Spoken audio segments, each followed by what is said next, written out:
ఎవడా నువ్వు? దుర్తుడా, ఇక్కడికి ఎలా వచ్చావురా? నా పవిత్ర వాయులింగం మీద నీ దృష్టి ఎలా పడిందిరా? గబ్బా గబ్బా! అంత కోపం ఎందుకు? ప్రేమగా పిలవచ్చుగా.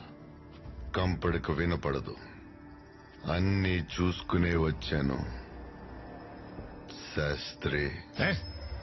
ఏమిటా మర్యాద లేని పిలుపు? నేనెవరో తెలిసి మాట్లాడుతున్నావా? అఘోరముఖ అర్చన విధి విధాన నిష్ఠాతుడిని, వేద వేదాంగ పారంగతుడిని, సమస్త లోక జనహితుడిని, పరమేష్టి హృదయ పరివేష్టిత అఖండ భక్తాగ్రేసర భూషణ పండిత మహదేవ శాస్త్రిని.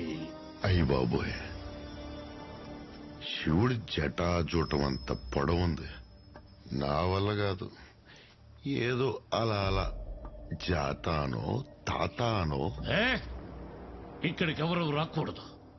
ఇది సంప్రదాయం, శాసనం. ఆ శాసనం కూడా నువ్వే రాసుంటావు. ఆపుని ప్రేలాపన.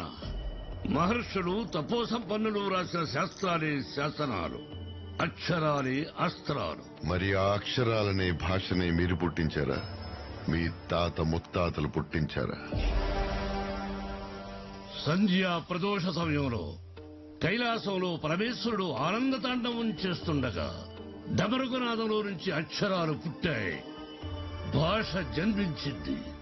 ఈ భాషలు భాష్యాల కన్నా ముందే భక్తి పుట్టింది.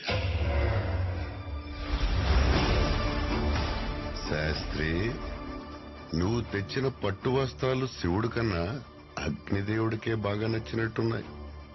అటు చూడు.